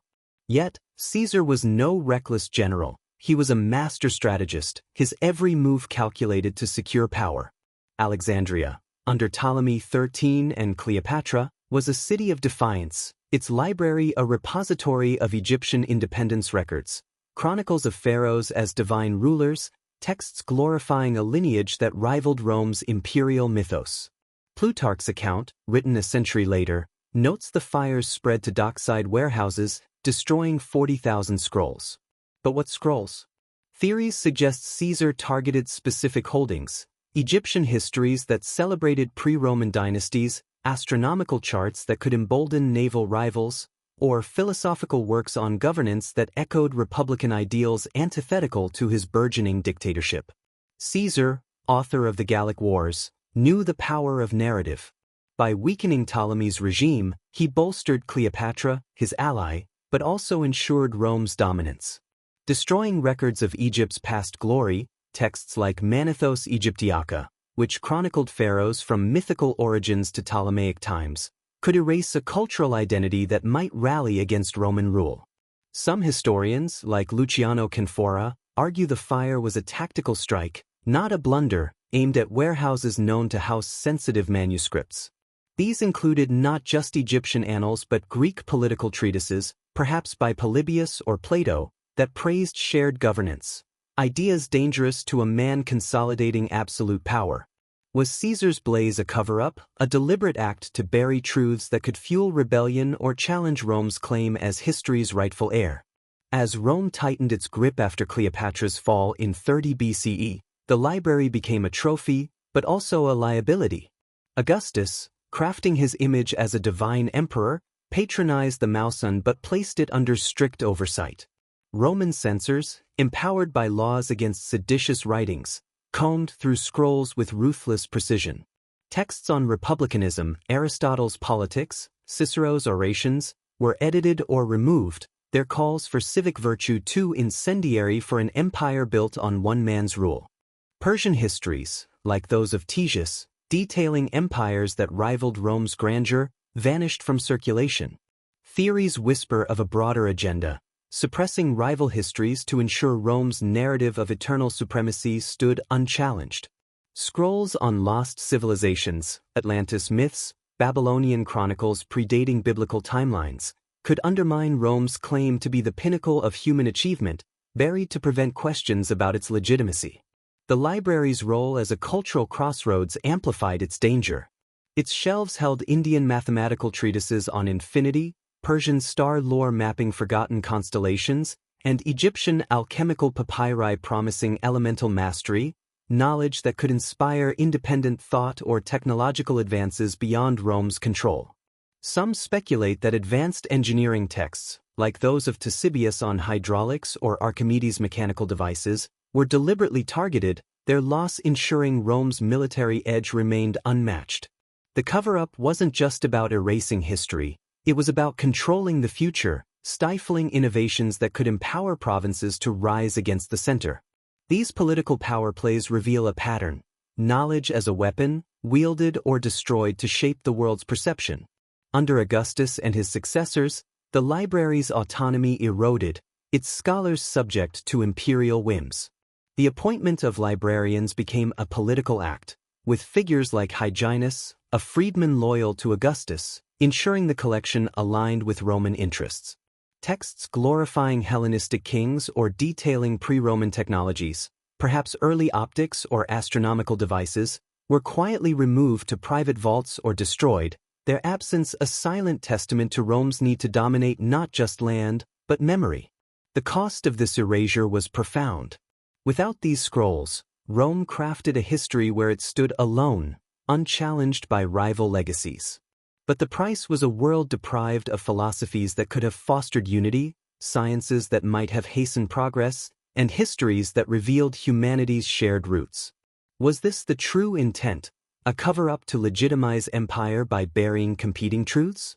As Rome's shadow deepened, the library's light flickered, its fate sealed by those who saw knowledge not as enlightenment, but as a threat to be extinguished.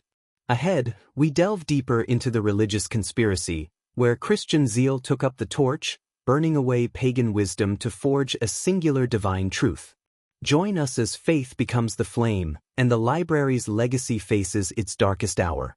In the twilight of the ancient world, As the cross rose like a blazing comet over the fading temples of Rome, a silent war unfolded in the shadowed halls of Alexandria, a war not of swords, but of faith, where the great library became a battleground for the soul of humanity. By the late 4th century, Christianity, once a whispered creed in hidden catacombs, had become the iron hand of empire, its doctrines etched into law by Emperor Theodosius I. The library, or what remained after centuries of purges and fires, stood as a defiant monument to pagan wisdom, its scrolls teeming with ideas that clashed with the Church's emerging orthodoxy. Was the destruction of these texts a mere outburst of religious zeal, or a calculated conspiracy, a deliberate strike to bury pre-Christian knowledge and secure the Church's monopoly on truth? As we step into these smoldering shadows, the whispers grow louder. The flames that consumed Alexandria's wisdom may have been lit not by chance, but by a hand guided by divine ambition. The Church's rise was a seismic shift, transforming a fractured empire into a unified bastion of faith. The Edict of Thessalonica in 380 CE declared Christianity the sole religion of Rome, branding pagan practices as heresy. By 391 CE, Theodosius's decrees banned sacrifices and closed temples, empowering bishops like Theophilus of Alexandria to wield authority like generals. Theophilus, a fiery patriarch whose zeal burned brighter than the desert sun, saw the Serapeum, the library's daughter house, as a festering wound of paganism.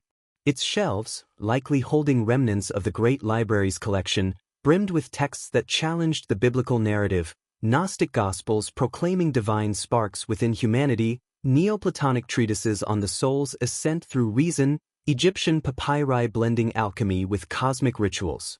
These were not just books, they were threats to a faith striving to define itself as the singular path to salvation. Theories of conspiracy take root here, dark and tangled as the roots of an ancient tree. The destruction of the Serapeum in 391 CE, led by Theophilus's mobs, was no random act of vandalism. Rufinus of Aquileia describes the assault with chilling clarity. Crowds stormed the temple, shattering the statue of Serapis and ransacking its chambers, where scrolls were torn and burned. Orosius, a Christian historian, notes the loss of books, framing it as collateral damage in a holy war. But was it? Scholars like Edward Watts argue the attack was orchestrated, a high-profile strike to intimidate pagans and cement Christian dominance. Theophilus didn't just target idols. He aimed for the intellectual core, texts that could undermine orthodoxy.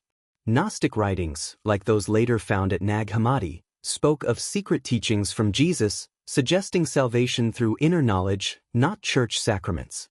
Such ideas could fracture congregations, weaken bishops' authority, and challenge the notion of a singular divine plan. Heliocentric models, like Aristarchus's lost treatises, posed another danger.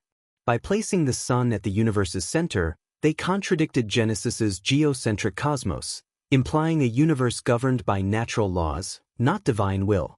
Neoplatonic works by thinkers like Plotinus, blending Greek philosophy with mysticism, suggested the soul could ascend to God through intellect alone, a direct affront to the Church's sacramental monopoly.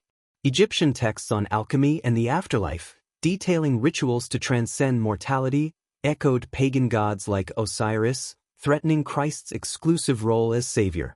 Theories suggest Theophilus's mobs were guided to these scrolls, their destruction a calculated cover-up to erase pre-Christian wisdom that could rival biblical truth. The case of Hypatia, the philosopher-mathematician murdered in 415 CE, deepens the conspiracy's shadow. Her commentaries on mathematics and astronomy, possibly housed in the Serapeum, bridged Greek and Egyptian knowledge, exploring conic sections and celestial orbits that prefigured modern science. Her brutal death, torn apart by a Christian mob, mirrored the library's fate, a symbol of reason crushed by fanaticism. Was her murder, and the loss of her works, part of a broader purge to silence voices that championed a pluralistic world? Eunapius, a pagan chronicler, mourned the barbarous assault on the Serapeum, claiming priceless volumes were deliberately targeted, their loss ensuring no rival cosmology could challenge the Church. This systematic erasure wasn't just about theology, it was about power. The Church, consolidating after the Council of Nicaea in 325 CE, needed a unified doctrine to bind a fracturing empire. Competing narratives, Babylonian flood myths in Berossus's Babylonic, Indian philosophies of cyclical time, or Gnostic visions of inner divinity, could unravel this unity, exposing Christianity as one thread in a richer tapestry. By destroying these texts, leaders like Theophilus ensured the Church's monopoly on truth, crafting a history where only the Bible's voice endured.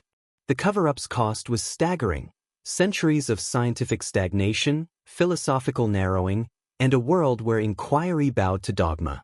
The flames of 391 CE burned more than papyrus. They consumed possibilities, a world where science and spirituality might have coexisted, where humanity's shared heritage could have bridged divides.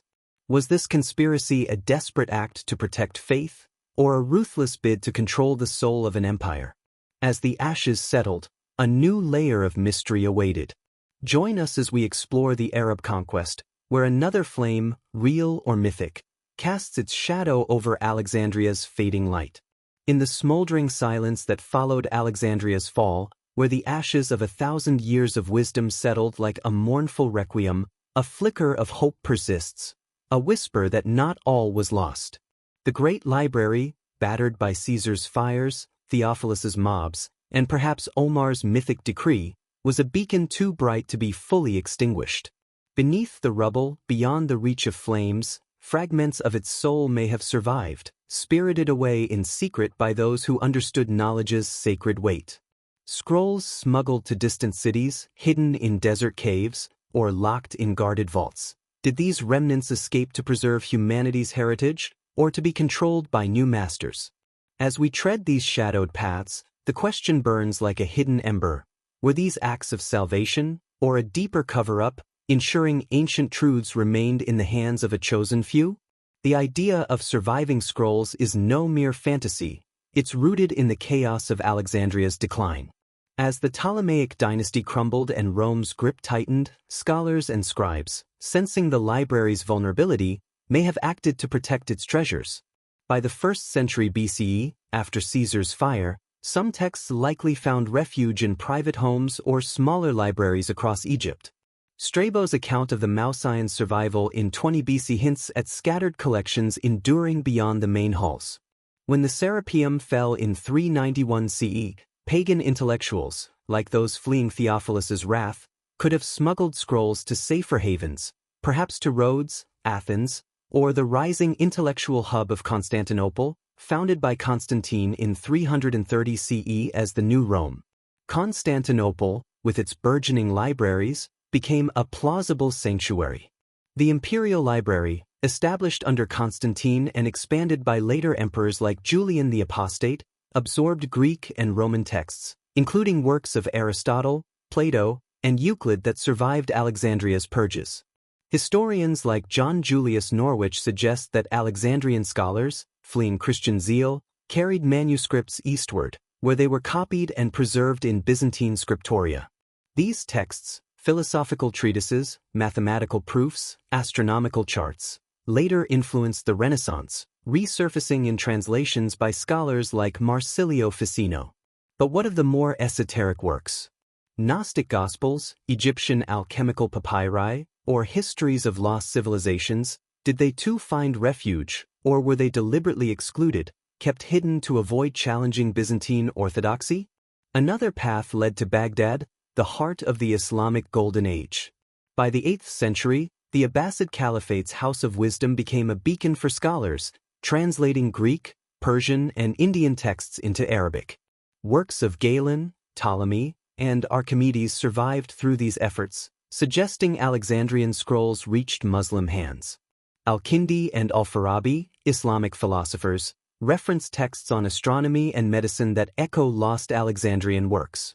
Theories whisper that Muslim rulers, valuing knowledge, protected scrolls smuggled from Alexandria during the 642 CE conquest, despite later tales of Omar's orders.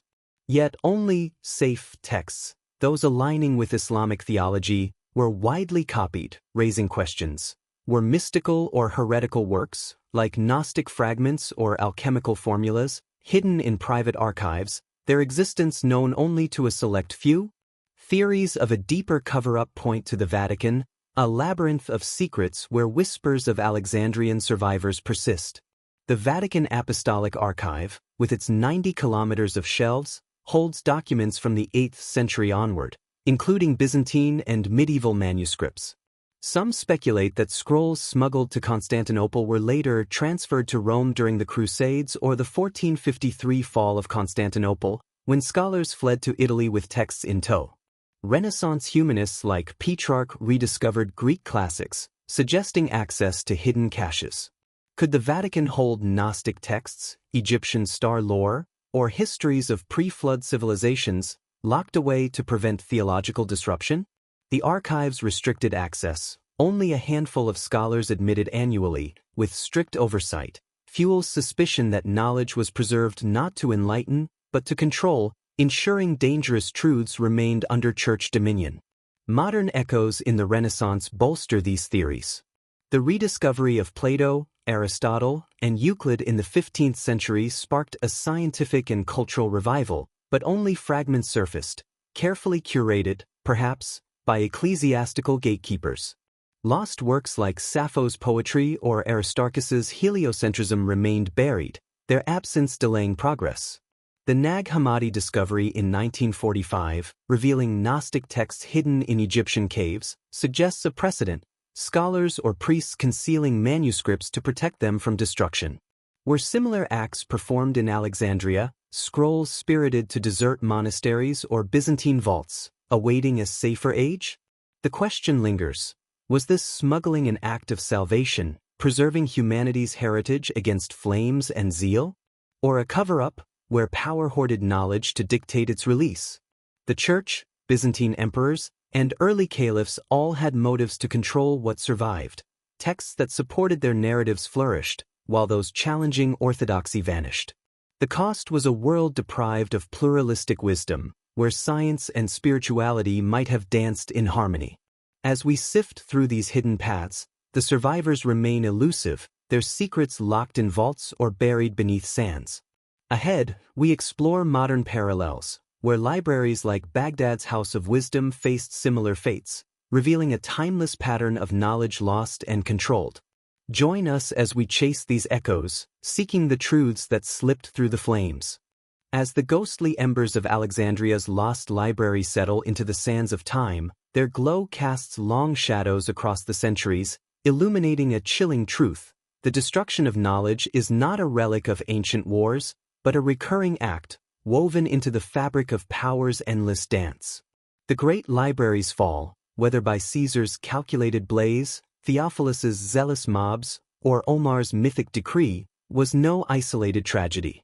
Its echoes reverberate through history, in the charred ruins of other great repositories where wisdom was burned, buried, or silenced to serve the ambitions of empires, faiths, and modern gatekeepers. From Baghdad's House of Wisdom to Timbuktu's manuscript troves, the pattern is unmistakable. Power erases rival knowledge, cloaking its motives in chaos or necessity. But in today's digital age where information flows like rivers, are we truly free from such cover-ups, or have they merely taken new forms, hidden in algorithms and sealed archives? Step with us into these modern parallels, where the flames of Alexandria burn anew, whispering of truths still buried. The House of Wisdom in Baghdad, flourishing under the Abbasid Caliphate from the 8th to 13th centuries, was Alexandria's spiritual heir, a beacon of scholarship that gathered Greek, Persian, Indian, and Arabic texts into a radiant mosaic of human thought. Founded by Caliph Harun al-Rashid and expanded by Al-Mamun, it housed translations of Aristotle's philosophy, Galen's medicine, Ptolemy's astronomy, and Indian mathematics, fueling the Islamic Golden Age. Scholars like Al-Kindi and Al-Farabi debated under its domes, their works bridging cultures and sparking discoveries that would later ignite the Renaissance. But in 1258, the Mongol siege, led by Hulagu Khan, brought devastation. Chronicles by Ibn al-Alqami describe libraries sacked, scrolls thrown into the Tigris until its waters ran black with ink. Was this mere collateral damage of conquest? Theories suggest a deliberate purge, the Mongols, consolidating power, targeted texts that could inspire resistance or rival their narrative of divine mandate.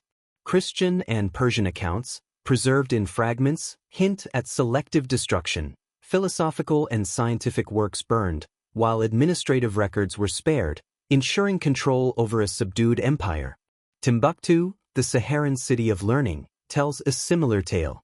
By the 16th century, its Sankore University and manuscript libraries held tens of thousands of texts, Quranic exegesis, astronomical charts, legal codes, and histories of African kingdoms. These parchments, written in Arabic and local languages, preserved a rich intellectual tradition challenging Western myths of a dark continent.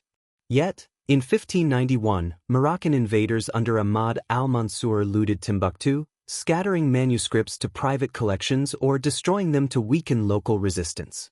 Centuries later, in 2012, jihadist groups like Ansar Dine burned libraries, deeming secular texts un-Islamic. Thousands of manuscripts were saved by local families, smuggled in carts under cover of night, but many vanished. Theories whisper of a pattern.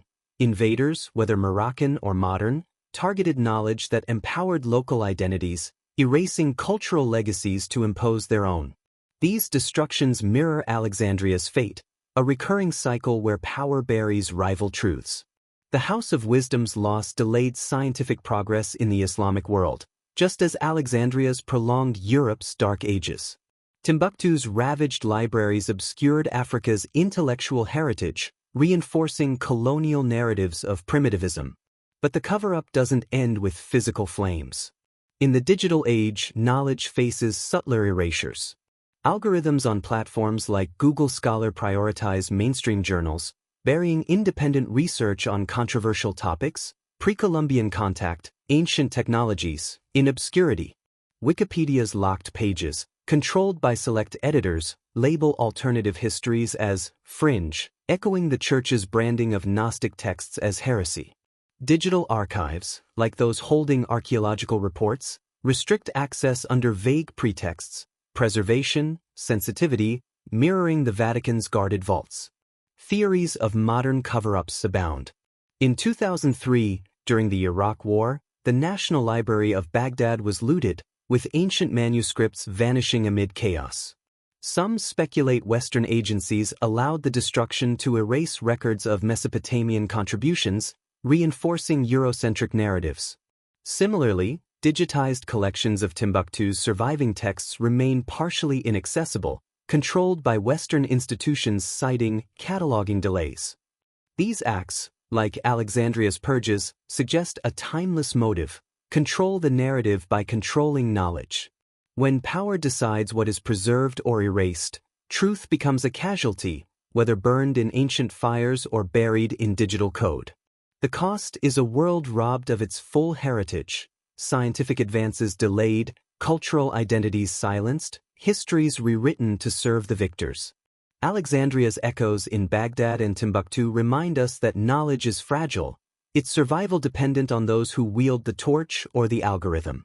As we mourn these losses, we turn to the physical remnants, ruins beneath Alexandria's sands that may still hold secrets. Join us as we dig into the archaeological clues, chasing the ghosts of scrolls that might yet rewrite our past. Beneath the sun-scorched sands of Alexandria, where the ghosts of a lost world whisper through the ages, the great library's legacy lies buried, not just in memory, but in the earth itself. The fires of Caesar, the mobs of Theophilus, and the myths of Omar may have consumed countless scrolls, but stone and soil hold secrets that flames cannot touch. For centuries, archaeologists have clawed at the ruins of this ancient metropolis, seeking traces of the Mouse-Ion and its daughter, the Serapeum, hoping to uncover fragments of a library that once held the world's wisdom. Yet what they've found, or failed to find, raises questions as haunting as the texts themselves. Foundations, shattered columns, and hints of underground chambers tease at hidden remnants, but restricted access and cryptic silences fuel theories of a cover-up. Are the sands of Alexandria guarding the last survivors of a lost age, or concealing truths too potent for the modern world to face? Step with us into the dust, where the past lies just beneath the surface, waiting to whisper its secrets. The search for the library's physical remains began in earnest in the 19th century, when European explorers like Napoleon savants and later British archaeologists descended on Alexandria's ruins. The mausoleum, believed to have stood in the Royal Bercaean Quarter near the palace, has proven elusive. Excavations in the 1890s by Heinrich Schliemann's team uncovered marble fragments and mosaic floors, possibly part of the scholarly complex, but urban sprawl and rising sea levels have buried much of the ancient city under modern Alexandria. The Serapeum, perched on a hill in the Rakotis district, has yielded more. Its foundations, identified in the 1940s by Alan Rowe, reveal a sprawling temple complex with subterranean chambers, some lined with niches that may have once held scrolls. These findings, though tantalizing, are sparse. Archaeologists have unearthed charred papyrus fragments, scattered pottery, and inscriptions hinting at scholarly activity, but no intact library hall or cache of scrolls has emerged.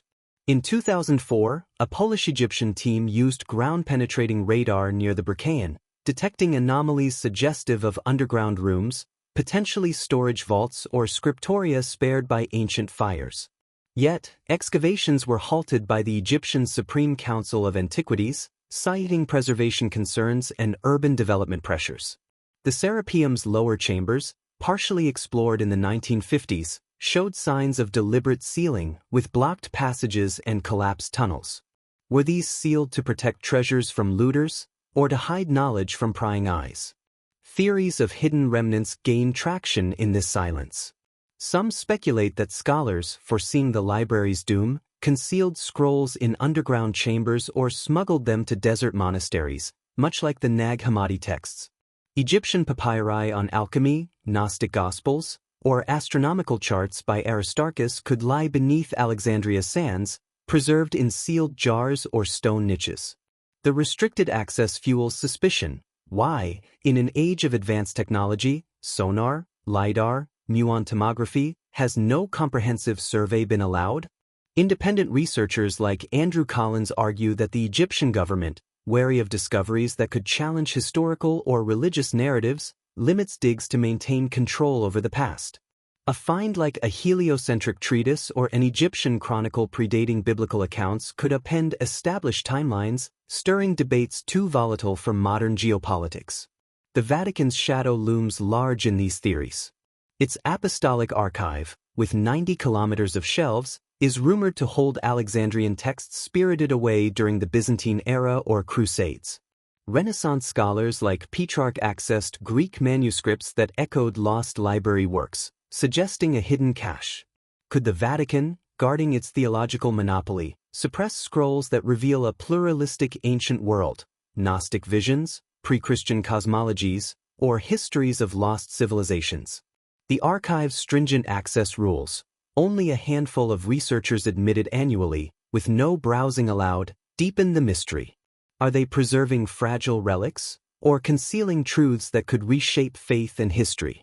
Modern parallels amplify the intrigue. In 2003, the Alexandria Bibliotheca Alexandrina, a modern revival, launched archaeological initiatives, yet key sites remain off-limits, permits delayed or denied. Local accounts whisper of sensitive finds, charred scroll fragments, mathematical inscriptions, quietly stored in Cairo's museums, unpublished due to ongoing analysis. This mirrors patterns seen elsewhere. Timbuktu's manuscripts, partially digitized but largely restricted, Baghdad's looted archives, with ancient texts vanishing into private hands. The cover-up, if it exists, isn't always fire and sword, it's bureaucratic silence, where discoveries are shelved to avoid disrupting established narratives. The cost of this secrecy is a fractured past. If scrolls lie hidden on alchemy, astronomy, or lost histories, they could rewrite our understanding of ancient science, revealing a world where reason and mysticism danced in harmony. Imagine recovering Sappho's lost poems, Euclid's Optics, or Berossus's Chronicles, bridging Mesopotamia and Egypt in ways that challenge biblical primacy. The sands of Alexandria guard these possibilities, but power, ancient and modern, stands as gatekeeper. As we mourn the library's intangible losses, we turn to the wilder edges of speculation, where fringe theories dare to imagine what secrets the library truly held. Join us as we explore tales of Atlantean tech and extraterrestrial whispers, chasing the embers of a truth that refuses to die. In the shadowed crevices of history, where the ashes of Alexandria's great library mingle with the sands of time, whispers of the forbidden grow louder, tales too wild, too audacious for the rigid annals of academia to embrace. Beyond the documented losses of Sappho's poetry or Aristarchus's heliocentrism, beyond the calculated purges of emperors and bishops, a bolder question lingers like a specter in the desert night. Did the library harbor secrets so profound, so otherworldly, that its destruction was no mere accident, but a desperate act to bury knowledge too dangerous for humanity to wield? Fringe theories, dismissed by scholars as fantasy, point to tantalizing possibilities: scrolls detailing Atlantean technologies, cosmic maps hinting at extraterrestrial contact, or ancient wisdom that could rewrite the very origins of civilization. Were these the true targets of the flames, deliberately erased to keep humanity tethered to a simpler, safer narrative? Step with us into the twilight of speculation, where the line between myth and truth blurs, and the library's lost secrets beckon from beyond the stars. These esoteric ideas, though scorned by mainstream historians, find roots in the library's eclectic nature. As a crossroads of cultures, Greek, Egyptian, Persian, Indian, the library was a vault for the unconventional. Plato's dialogues, housed in its shelves, spoke of Atlantis, a lost civilization of unparalleled sophistication, sunk beneath the waves in a divine cataclysm. While modern scholars view Atlantis as allegory, ancient sources like Diodorus Siculus referenced Egyptian priests who claimed records of a great island nation, preserved in temple archives. Could the library have held such texts, papyri detailing Atlantean technologies, from advanced metallurgy to hydraulic marvels, that rivaled or surpassed Rome's engineering? Theories suggest these were targeted by Caesar's fire or Theophilus's mobs, erased to prevent rivals from harnessing knowledge that could shift power's balance or challenge imperial claims to supremacy.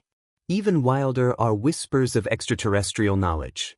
The library's astronomical texts, like those of Aristarchus or lost works by Hipparchus, mapped celestial cycles with eerie precision. Egyptian papyri, blending star lore with mysticism, described sky gods descending to impart wisdom, a motif echoed in Sumerian and Indian myths. Fringe theorists, like Erich von Daniken, propose these were records of alien contact, detailing technologies or cosmic origins too advanced for ancient minds to fully grasp.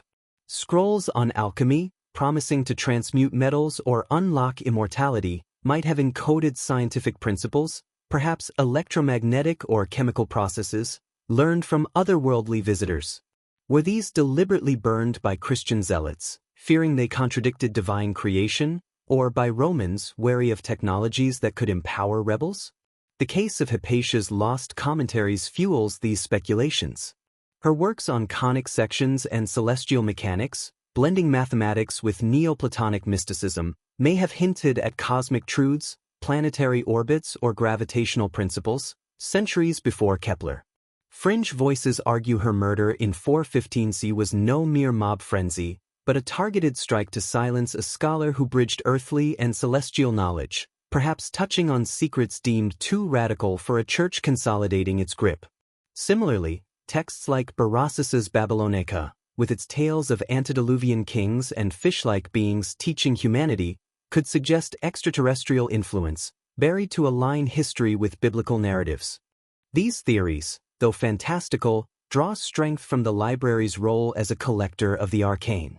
Indian sutras on zero and infinity, Persian star charts, and Egyptian rituals of cosmic ascent all pointed to a universe far vaster, more complex than orthodox faiths allowed.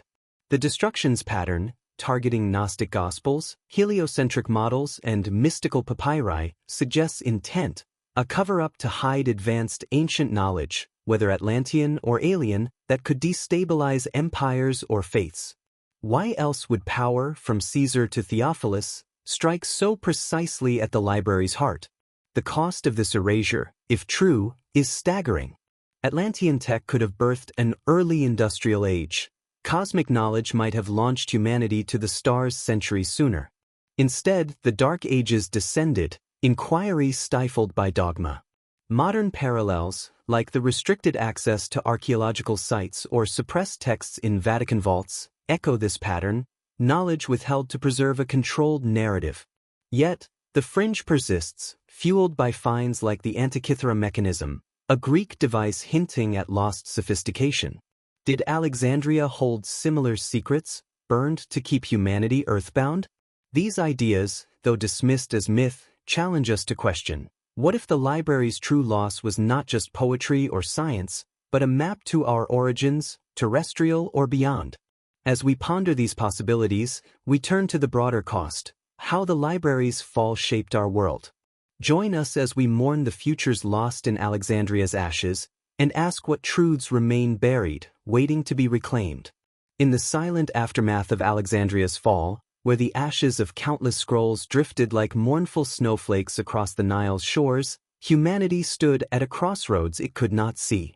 The Great Library was more than a building. It was a crucible where the world's wisdom, Greek geometry, Egyptian mysticism, Persian star lore, Indian philosophy, melded into a beacon that could have illuminated paths to a brighter future. Yet, with each fire, from Caesar's calculated blaze to Theophilus's zealous purge, and perhaps Omar's mythic decree, that light was snuffed out, leaving a darkness that lingered for centuries. The cost of this loss wasn't just measured in burned papyrus or shattered stone. It was measured in delayed progress, stifled ideas, and a world reshaped by ignorance. Was this the tragic chaos of history, or a deliberate cover-up, a systematic erasure to keep humanity tethered to a narrative that served power over truth? As we sift through the embers, we confront a haunting truth. The destruction of Alexandria's library didn't just rob us of texts, it stole futures that might have been. The library's shelves once groaned with works that could have rewritten history's trajectory. Aristarchus's heliocentric treatises, proposing a sun-centered universe, were buried, delaying the Copernican revolution by over 1,500 years. Without them, astronomy languished in Ptolemaic geocentrism, chaining thought to a cosmos where Earth reigned supreme. Herophilus's medical texts, mapping nerves and linking the brain to intelligence, could have birthed modern medicine centuries earlier, sparing countless lives lost to superstition-driven cures. Euclid's lost works on conics and optics, hinting at calculus and light theory, might have sparked an early scientific renaissance, accelerating discoveries from telescopes to microscopes. Sappho's 10,000 lines of poetry, now reduced to 650, carried a raw human voice that could have softened the rigid moralities of emerging faiths, fostering a culture of empathy over dogma. Beyond science and art, the library held philosophical and mystical texts that challenged the foundations of power. Gnostic Gospels, with their visions of divine sparks within humanity, offered spiritual paths free of institutional gatekeepers, threatening the Church's monopoly on salvation. Egyptian papyri on alchemy, blending chemistry with cosmic rituals, might have unlocked material sciences or energy principles centuries before the Industrial Revolution. Berossus's Babylonica, chronicling Babylonian floods and kings predating biblical tales, could have revealed a shared human heritage, bridging cultures instead of fueling crusades. Indian sutras on zero and infinity, lost in the flames, delayed mathematical breakthroughs that only resurfaced through Arabic translations, stunting progress in computation and physics. The cover-up, if deliberate, perpetuated ignorance on a scale almost unimaginable. Theories suggest Caesar targeted Egyptian chronicles to erase a rival legacy, ensuring Rome's narrative of supremacy stood unchallenged. Theophilus's mobs, guided by Christian zeal, likely burned Gnostic and Neoplatonic texts to cement orthodoxy, silencing spiritual alternatives that could have fostered a pluralistic world. Even the myth of Omar's decree, though likely propaganda, reflects a pattern. Power erases knowledge that threatens its control. Each act, Roman, Christian, or otherwise, pruned the tree of human potential, leaving branches of science, philosophy, and culture stunted. The Dark Ages, often blamed on barbarian invasions, were deepened by this loss. Without Alexandria scrolls, Europe groped through centuries of intellectual fog, rediscovering in the Renaissance what it had once known. Imagine a world where these texts survived. An earlier Enlightenment, with vaccines saving lives by the Middle Ages, telescopes peering into the cosmos by the 10th century, philosophies uniting East and West in dialogue rather than conflict. The absence of heliocentrism prolonged a geocentric worldview, delaying space exploration. Lost medical texts meant centuries of reliance on bleeding and prayer, costing millions of lives. Philosophical works, like those of Plotinus or lost Indian sutras, could have nurtured a humanism that tempered religious wars. The cover-up's cost wasn't just academic, it was human, a theft of progress that left civilizations to rebuild knowledge from fragments, like piecing together a shattered mosaic. This loss shaped the modern world in ways we rarely acknowledge. The Church's dominance, cemented by the erasure of rival spiritualities, set a template for centralized control, echoed in modern gatekeeping, academic boards rejecting fringe theories, digital algorithms burying inconvenient research. The Renaissance, sparked by rediscovered texts, was a delayed echo of Alexandria's light, but even then only curated fragments surfaced, controlled by ecclesiastical hands. Modern science, built on rediscoveries, carries the scars of this absence, gaps in astronomy, medicine, and philosophy that took centuries to fill. Theories of conspiracy linger. Did Rome and the Church deliberately target texts that could empower rivals or question divine authority? The pattern, selective destruction, restricted archives, suggests intent, a cover-up to ensure power's narrative reigns supreme. Today, we see echoes in suppressed archaeological finds, like Timbuktu's manuscripts or Baghdad's looted libraries, where knowledge is silenced not by fire, but by bureaucracy and digital shadows. As we mourn these lost futures, we stand at the edge of Alexandria's ruins, asking, what worlds might have been? The library's fall didn't just dim the past, it reshaped our present, leaving us to wonder what truths remain buried. Join us as we confront the final unanswered flames, seeking why these secrets stay hidden and what it means for humanity's quest for truth. In the quiet ruins of Alexandria, where the winds whisper through crumbled stone and the Nile laps at a city that once held the world's wisdom, a final question burns brighter than the flames that consumed the great library. Why does the truth about its destruction remain buried, a secret guarded by time, power, and silence? The official tales of Caesar's errant blaze, Theophilus's zealous mobs, or Omar's mythic decree offer fragments of a story, but they are riddled with gaps, contradictions, and convenient myths. Each fire, each purge, seems less an accident and more a chapter in a deliberate saga of erasure, a cover-up to ensure that certain truths, scientific, philosophical, spiritual, never saw the light of day. As we stand amidst these ashes, sifting through centuries of lost possibilities, the mystery deepens. Who truly lit the torch, and why does the veil of silence persist, even now, when technology could unearth what history has hidden? Join us as Sleepy Pasta ventures into the final shadows, where unanswered flames flicker with questions that challenge the very foundations of our past. The Great Library's fall is not a single event but a tapestry of losses, each thread woven with intent. Julius Caesar's fire of 48 BCE, described by Plutarch as a harbor blaze that consumed 40,000 scrolls, may have targeted Egyptian chronicles glorifying pharaohs, erasing a legacy that could rival Rome's.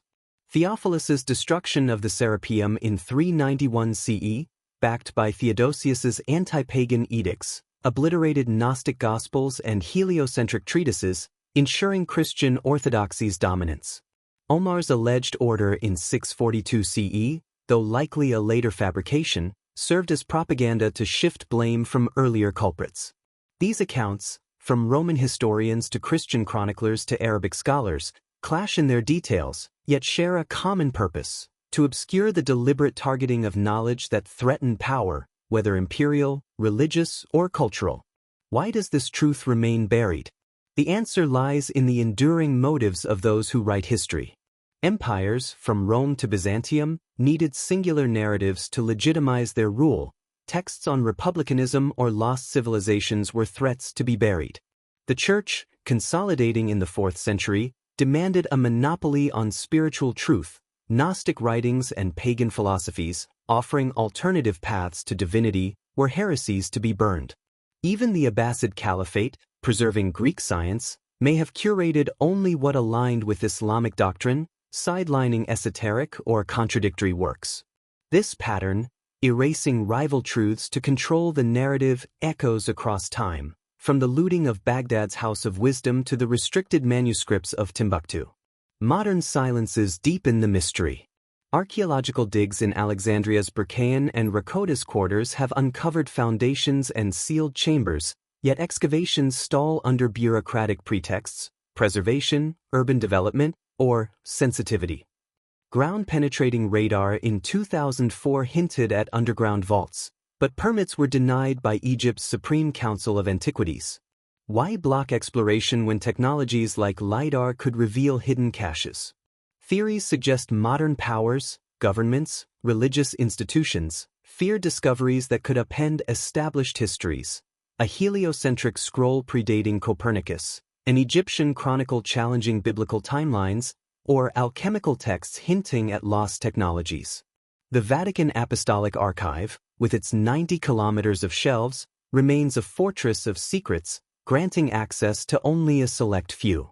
Could it hold Alexandrian survivors, Gnostic fragments, Hypatia's commentaries, locked away to preserve theological or cultural dominance? The cost of this cover-up is a world shaped by absence.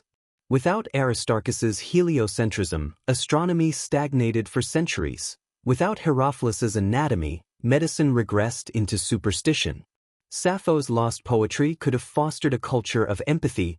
Berossus's histories might have united civilizations in shared heritage.